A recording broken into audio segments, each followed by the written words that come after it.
नमस्कार, मैं अम्बी वर्मा और आप देख रहे हैं जोगी जगत टीवी। एक नई शुरुआत। तो चलिए आगे बढ़ते हैं कुछ खास खबरों की ओर। इबादतों के पवित्र महीने रमजान उल मुबारक के पहले जुम्मे की नमाज शुक्रवार दोपहर मुस्लिम धर्मावलंबियों ने उत्साह से अदा की। रहमतों और बरकतों के महीने रमजान में शुक्रवार को अकीदतमंदों ने अल सुबह सहरी की और फिर फजर की नमाज अदा की। दोपहर में जुम्मे की नमाज हुई। रोजा रखने वाले रोजेदारों ने जुम्मे की नमाज अदा की। सुन्नी हुसैनी मस्जिद के इमाम खतीब जनाब सैयद जाहिर आगा साहिब ने रोजे की फजीलत बताते हुए कहा कि रोजा इंसान को तकवा एवं परहेजगार बनाता है। रोजे का सवाब अल्लाह पाक खुद देंगे। इस माह में इबादतों का सवाब कई गुना बढ़ा दिया जाता है। रोजा रखने वालों पर अल्लाह की रहमत बरसती है। लोगों को चाहिए कि वे रोजे रखकर पूरे माह रब की खूब इबादत करें। उन्होंने कहा कि रमजान का एहतराम करना चाहिए। उन्होंने वालदेन की खिदमत करने, नबी का जिक्र आने पर दरूद शरीफ पढ़ने का आह्वान किया। लोगों ने नमाज के बाद दुआ मांगी। फजर की नमाज से शुरू हुआ इबादत का दौर रात को ईशा की नमाज के बाद तरावीह तक चला। इसी कड़ी में सुन्नी हुसैनी मस्जिद के हर दिल अजीज इमाम खतीब जनाब सैयद जाहिर आगा साहिब को आज 7 मार्च दिन शुक्रवार को तमाम नमाजियों व करीबियों ने जन्मदिन की मुबारकबाद पेश की। जी, सबसे पहले आपको यौम पैदाइश की दिल्ली मुबारकबाद और रमज़ान मुबारक की दिल्ली मुबारकबाद आपको।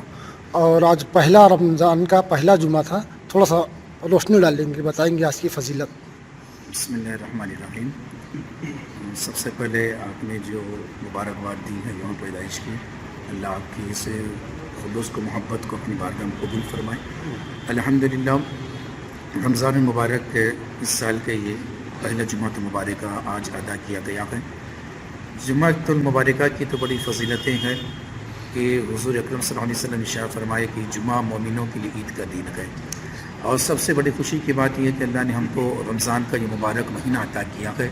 रमज़ान का महीना मुसलमानों मोमिनों के लिए नेकियों के सीज़न का महीना है। इसमें अल्लाह की रहमतें बरकतें मोमिनों के ऊपर में नाजिल होती है। और ख़ुद हमारे आका सल्लल्लाहु अलैहि वसल्लम ने इरशाद फरमाया कि रमज़ान में 3 अशरे है, एक रहमत का, दूसरा मग़फ़िरत का, तीसरा जहन्नम से आज़ादी का। रमज़ान मुबारक की फ़जीलत तो अहादीस मुबारका में बहुत आई है। यानी आका सल्लल्लाहु अलैहि वसल्लम इरशाद फरमाते हैं कि रमज़ान का जो अज्र है उसकी जज़ा है कि हर इबादत की जज़ा जन्नत है। और हुज़ूर ने इरशाद फरमाया कि रोज़दार जब रमज़ान में रोज़ा रखता है तो उसके लिए जज़ा उसकी परवरदिगार का दीदार है। ये सबसे बड़ी एक फ़जीलत है कि रमज़ान में अल्लाह तबारक व तआला बंदों को बेहिसाब मग़फ़िरत भी फरमाता है। और बल्कि हदीस पाक में आता है कि हर दिन अल्लाह तबारक व तआला रमज़ान में 10 लाख गुनाहगारों को जहन्नम से आज़ाद करता है। और ख़ुसूसियत के साथ जुमा के दिन की फजीलत ये बताई गई है कि रमज़ान के महीने में जो जुमा आता है तो उसके हर लम्हे में अल्लाह ताला 10 लाख गुनाहगारों की जहन्नम से आज़ादी अता फरमाता है। अल्लाह ताला हमें रमज़ान में पूरे रोज़े रखने की तौफ़ीक़ अता फरमाए और तमाम मोमिन मुसलमानों को इसकी कदर करने की तौफ़ीक़ अता फरमाए। ताज़ा खबरों से जुड़े रहने के लिए हमारे चैनल को सब्सक्राइब करें और बेल आइकन को दबाना ना भूलें ताकि हर खबर की नोटिफिकेशन आपको मिलती रहे।